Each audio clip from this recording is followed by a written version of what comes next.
Et justement, c'est dans cette ville précisément de Tcherniv que l'on se rend avec le maire Vladislav Atroshenko.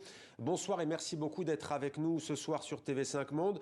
Vous étiez hier soir dans notre journal également, vous témoignez après les déclarations russes. La promesse n'a pas été tenue, on vient de le voir, votre ville a été bombardée. Est-ce que vous êtes en mesure de nous dire quels sont les dégâts, quels sont les sites qui ont été visés ?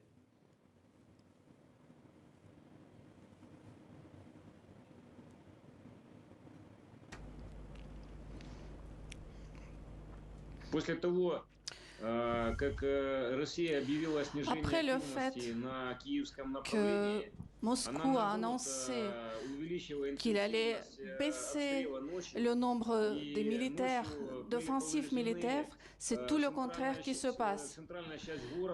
Toute la partie centrale de la ville a été bombardée cette nuit, notamment la bibliothèque, le grand centre commercial, la marché centrale.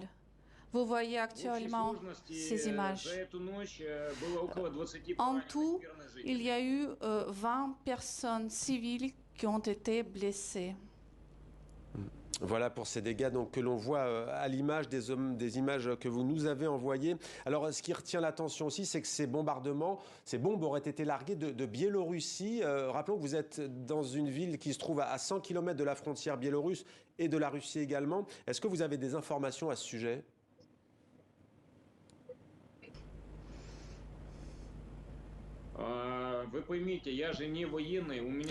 Vous savez, je ne suis pas un militaire, je n'ai pas des précisions de ce type, mais moi je pense que ces bombes et ces mines n'ont pas été faites de la distance de 60 km. Ils ont été lancés depuis une dizaine de kilomètres de Tchernigov. C'est le territoire de notre région de Tchernigiv, juste 10 kilomètres, pas plus loin, d'après ce que je pense. Et avant cela, comme hier, je vous ai dit, dans notre interview, lorsque la mairie a été bombardée, qui se trouve dans le centre historique de notre ville, le centre historique qui date du Xe siècle, ces dégâts ont été provoqués par les bombardements tirés de les territoires biélorusses. Là, c'est sûr. Alors, on va parler avec vous maintenant de la situation humanitaire préoccupante à Tcherniv. C'est une ville qui compte près de 300 000 habitants. La moitié de la population a dû fuir les combats. Quelle est la situation humanitaire ? Est-ce qu'il y a un manque d'eau ? Est-ce qu'il y a un manque de nourriture dans votre ville ?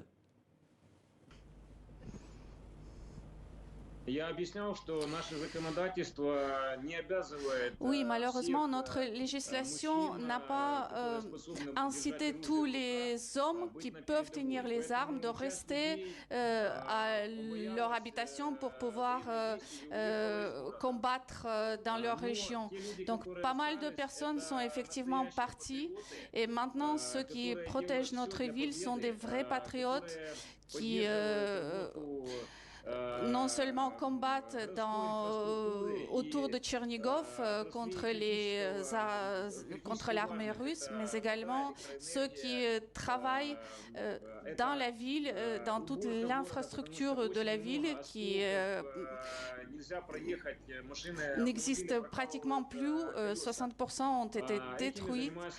Donc les services municipaux, ils essaient de faire des réparations, ils aident des habitants, ils travaillent tous les jours en risquant leur propre vie.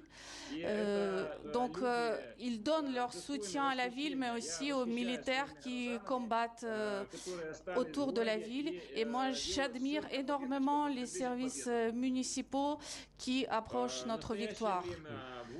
Et actuellement, il y a une vraie crise humanitaire dans notre ville de Tchernigiv. Il y a une catastrophe humanitaire, je dirais même. On manque d'eau, les réserves d'eau sont en train de finir et nous n'avons pas de ponts par lesquels les voitures pourraient les ramener. Et en revanche, nous sommes convaincus que nous allons continuer à protéger notre ville avec les militaires qui nous aident et qui nous aideront également de ramener l'aide humanitaire. Voilà, les ponts détruits, ce qui empêche donc l'arrivée des vivres. Merci beaucoup Vladislav Atroshenko, maire de Tcherniv, avec nous ce soir en direct sur TV5 Monde.